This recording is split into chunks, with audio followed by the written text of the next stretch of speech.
Hi everyone, welcome back. It's Jennifer. Hope you all doing well. I wanted to come on and show you how I use gesso when I make papers for the junk journals. I love this effect that it gives to these papers, and I thought I'd show you a couple techniques that I use or how I use them on the papers. But first I want to say I really appreciate all the new subscribers, all this love and support. I really appreciate it. Just want to say thank you for all that, and thank you for all the subscribers I've had. I definitely appreciate you guys too. So let's get started. I use this basic gesso I got from Michael's.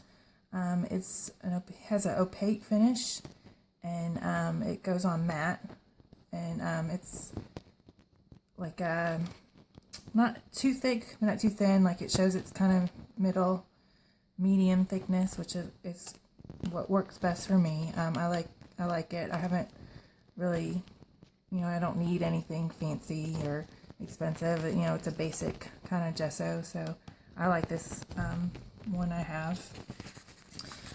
There's plenty of different methods. Like, you could use a brayer, paintbrush. I have a gift card, or like a movie card or a credit card type of tool to use, and I'll put the gesso on a plate. This is a stamping block that I just use for the gesso, and I just kind of put it on there and build it up on the card and scrape it on there. And then I also like using either parchment paper, or this is tracing paper. I'll just take a piece of it and crumble it up and use it like as a sponge type of effect on the paper. And some papers I've done already. This one I used the credit card or the gift card. I just scraped it on in different places. This one I used the tracing paper, and you just kind of blot it and stamp it on. So I did I tried different techniques on these pages, so I'm going to keep going. I've got a couple more pages I wanted to do. I like using gesso for a couple reasons. It gives a nice texture to the paper, like another added uniqueness to the piece. It also gives it, a faded, I don't really know how to describe it, like a faded look. It also, besides an aesthetic look, it kind of, not that I make mistakes or anything, but it kind of hides maybe some stuff I don't want that I messed up on, or that I just didn't like. Like on these pages here, I decoupage on there, and I use the collage medium, and it lifts like a ring, so to speak, around the pieces. And I wanted to kind of hide that and get rid of that, and I put stamping around it to kind of see if that would help get rid of it. But I still need to get more of that to go away. And here I used the credit card to kind of scrape it on, so I think I like that method best. So I just put the gesso on the plate and kind of just gather it up with the card, and I just kind of scrape it on kind of lightly. I mean, it's paper and paint, so you don't want to go too heavy-handed. You might rip it. I've ripped mine plenty of times. But just kind of scrape it on where you want to maybe hide something. But it also gives the paper a little bit of, they call it tooth, where if you wanted to, once it dried, you wanted to write or paint more on it, the paper's got a little more structure, more sturdiness to it, so you're able to continue to use the paper also once the gesso's dry. Just kind of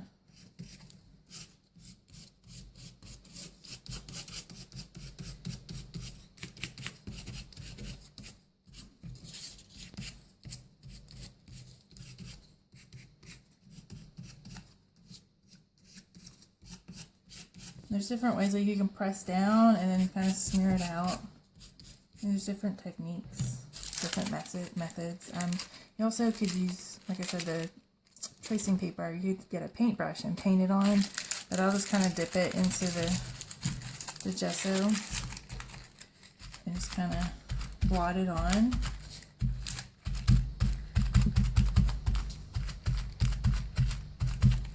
And with this kind, the opaque kind, you know, it'll dry. You know, you're not gonna be able to see, so you're gonna have to be okay with losing some of that background. So if there's anything you didn't want to cover up, make sure you do not put gesso on it. Did you make a clear gesso that, you know, that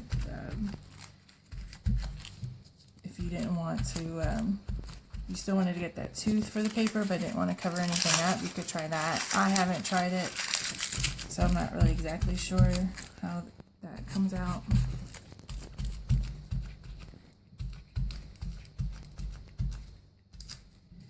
So that's pretty much the effect, you know, I'd like to get doing this, and it'll dry. Like, I usually give it a good like overnight, 24-hour dry time before I do anything else. So if I got to add more, or if I got to, you know, I could always put more paint or ink back on top of it. If I got too carried away with it.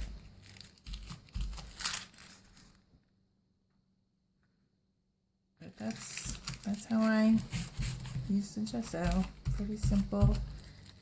And you know, just another technique, another layer to add to papers. Let's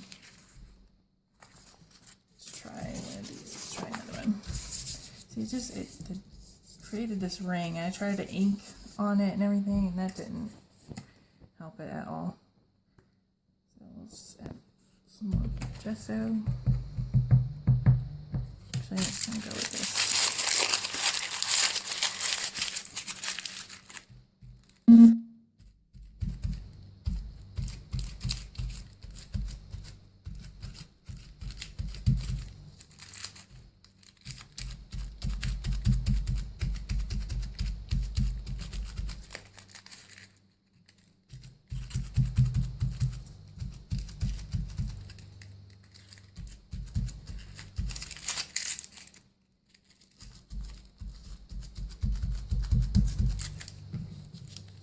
You kind of just have fun with it too.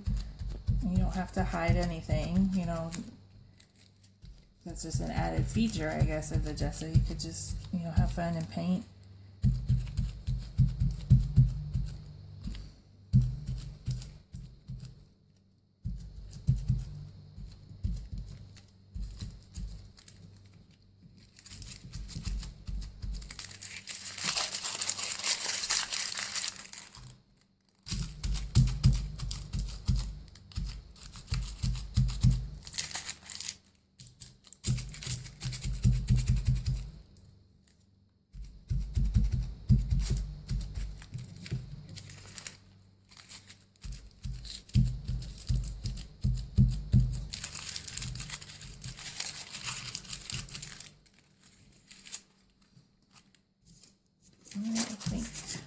And I just have these pages. I want to do these, the ones that I didn't decoupage on. I put this spray, if I can find it. The mica spray, the brush pewter on it, and it gave it a nice effect, but it's just so, like, I don't know, it gets on everything, so I think I'm going to try to tone it down a little bit. I don't want to hide it. I'm not painting over it. I just want to tone it down.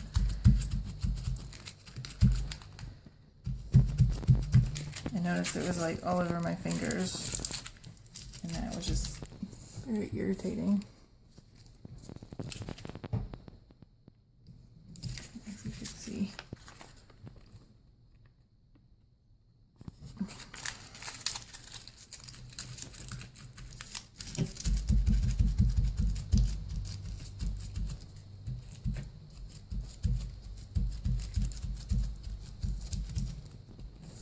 So this is for a sewing journal that I've, it's a special order that I have, another lovely customer.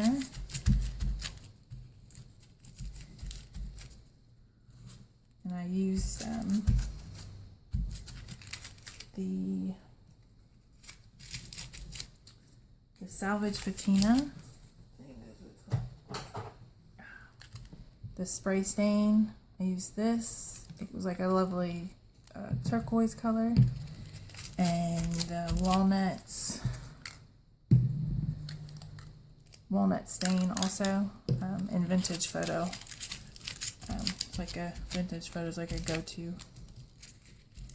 And also I used cracked pistachio, the oxide.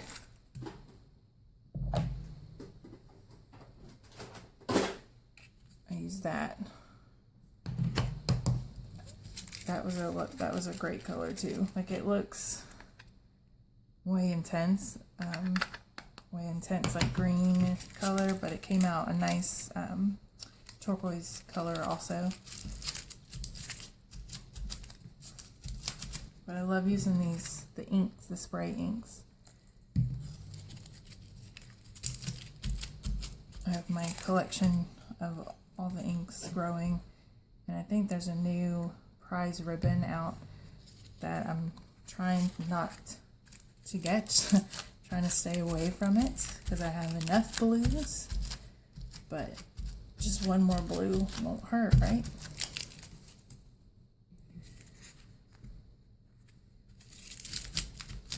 You can get carried away with this. I could do this for hours until the paper doesn't want to work anymore.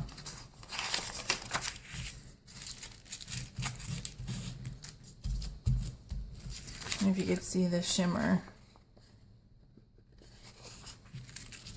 but it's a cool effect. It's just, I don't want it all over my fingers.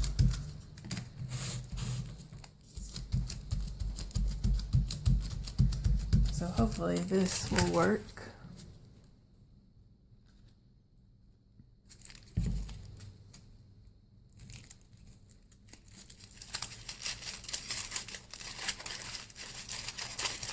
And it just so all over my hands.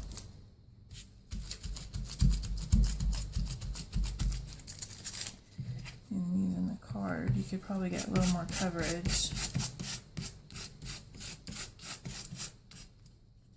But I like this sponge look from the paper. And definitely using a brayer, you'll get a lot more coverage putting the brayer, putting the gesso on the brayer and using that way. You want to cover the whole piece.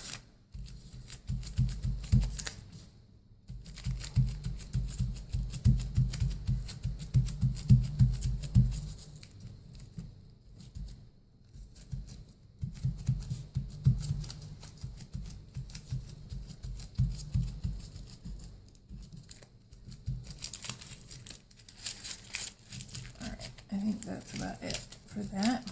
And I still have the back sides to do also, but I'm going to let these dry overnight,